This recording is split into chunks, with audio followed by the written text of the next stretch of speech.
अस्सलामुअलैकुम दोस्तों, क्या हाल चाल है। बात करेंगे जी ओमान की कुछ ख़बरें हैं, हज के हवाले से है, एक दो दूसरी ख़बरें हैं और एक और ख़बर है। आप लोगों को पता होगा, अल्लाह ताला माफ़ फरमाए, और नाउज़ बिल्लाह इंडिया में किसी सियासी जमात की रुकन ख़तून थी, उन्होंने रसूल सल्लल्लाहु अलैहि वसल्लम की शान में गुस्ताखी की।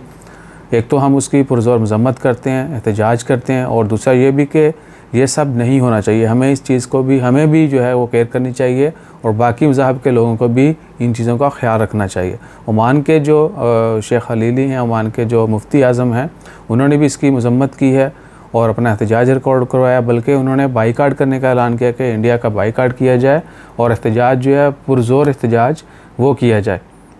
इसके अलावा यूएई और बाकी गल्फ़ कंट्रीज़ हैं, वहाँ पर भी उन्होंने इंडिया का बाईकाट किया है और चीज़ के ऊपर बड़ी सख्ती से जो है नाराज़गी का इज़हार किया और एहतजाज रिकॉर्ड करवाया। तो ओपनली वी विल से, यानी इसमें आप किसी बंदे को, मेरे ख्याल से हमारे देखने वाले मुस्लिम के अलावा बाकी बहुत सारे लोग भी होंगे दूसरे रिलीजियस के, तो हमारी सबसे यही रिक्वेस्ट है कि हमेशा इस तरह की एक्टिंग से बाज रहें। किसी भी तरफ से इस तरह की एक्टिंग नहीं होनी चाहिए। That's all what we want to say. तो अल्लाह ताला खैर फरमाए और हम सबको हदायत दे, और आप सब भी एहतजाज भी करें इस चीज़ के ऊपर। कहीं पर कोई गलती करता है तो you should speak about it, और इस चीज़ के ऊपर स्टैंड लेना चाहिए। बाकी अल्लाह ताला खैर फरमाए और हम सबको मुत्तहिद होने की तौफीक अता फरमाए। और उसके अलावा हज के हवाले से जो लिस्टें आ चुकी हैं, 6,388 6,388 लोगों की सिलेक्शन हुई ओमान में, और उसमें ख़ास बात यह है कि 14 कैंसर के मरीज़ों को सेलेक्ट किया गया है जो ओमान से हज के लिए जाएंगे, और 61 पीपल ऐसे हैं, यानी 61 लोग ऐसे हैं जो दूसरों की वसीयत के मुताबिक हज करेंगे। यानी उनको वसीयत की गई थी, किसी ने वसीयत, यानी बाप ने बेटे को नसीहत की, अगर वो अपनी ज़िंदगी में हज ना कर सके तो उनके साल सवाब के लिए बेटा हज करेगा। यानी किसी की वसीयत पर जो है 61 लोग हज करने जाएंगे, और 572 वॉलंटियर्स हैं। उसके अलावा डिसेबल्ड के बिहाफ पे, जो लोग माजूर हैं वो खुद नहीं जा सकते, उनके बिहाफ पे दूसरे लोग जो हैं हज का फ़रीज़ा अदा करने जाएंगे। तो ये दो चीज़ें, यानी कैंसर के मरीज़ हो गए और किसी की नसीहत के ऊपर, और तीन चीज़ें, यानी जो माजूर हैं, जो नहीं जा सकते हज का फ़रीज़ा अदा करने, उनकी जगह पे कोई दूसरा लोग जाएंगे। तो अल्लाह ताला उन तमाम लोगों की जो है इबादत कबूल फरमाए, उन तमाम लोगों का हज पे जाना, सफ़र सारा, और बाकी इबादत, हज का फ़रीज़ा, ईद, कुर्बानी सब जो है वो कबूल फरमाए, और हम सब को भी तौफीक दे कि हम हमेशा जो है एक बनकर रहने की कोशिश करें।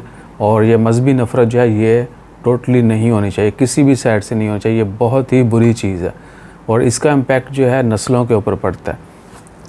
उसके बाद है जी ओमान की ख़बरों में सलाला खरीफ जो है वो शुरू होने वाला है। एयरपोर्ट के हवाले से बड़ी खुशैन बात है कि ओमान में जो है एयरपोर्ट वो बड़ी तेज़ी से जो है, यानी रिकवरी हो रही है। आप कह सकते हैं कि इनकमिंग आउटगोइंग जो है पैसेंजर्स की वो बढ़ती जा रही day by day. That is also a good news. उसके बाद कुछ लोगों को जो है गिरफ़्तार किया गया ये गैर अखलाकी काम करने पर, और चोरी चकारी के ज़मरे में बहुत सारे लोगों को गिरफ़्तार किया गया। आग लगने के कुछ वाक़यात हुए। अल्लाह ताला खैर फरमाए और हम सब को हिफाजत की तौफीक दे।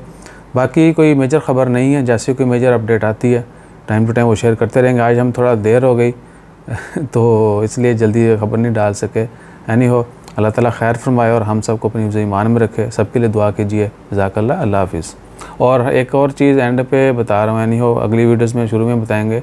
माइक्रोफोन मैंने लिया है एक बहुत ही बेहतरीन कंपनी का। बहुत सारे लोग हमें हमेशा जो है माइक्रोफोन की कंप्लेन करते थे, तो मैंने सोचा हल्के फुल्के माइक जो है ना, बेशक आजकल यूट्यूब से पैसे ज़्यादा नहीं आ रहे, लेकिन ये हमने कहीं ना कहीं से अफोर्ड करके, यानी इतने हमने यानी सेविंग कर ली थी कि हम एक अच्छा माइक अफोर्ड कर लेते, और माइक लिया। तो आपने ज़रूर बताना है कि आवाज़ इसकी ठीक है या हम इसी में मज़ीद बेहतरी करें, क्योंकि इसमें बहुत सारी ऑप्शंस हैं, आवाज़ को मज़ीद बेहतर या बिगाड़ा जा सकता है। तो वो हम आपके कह सकते हैं कि व्यूज़ के बाद ही करेंगे। जज़ाकल्लाह। अल्लाह हाफ़िज़।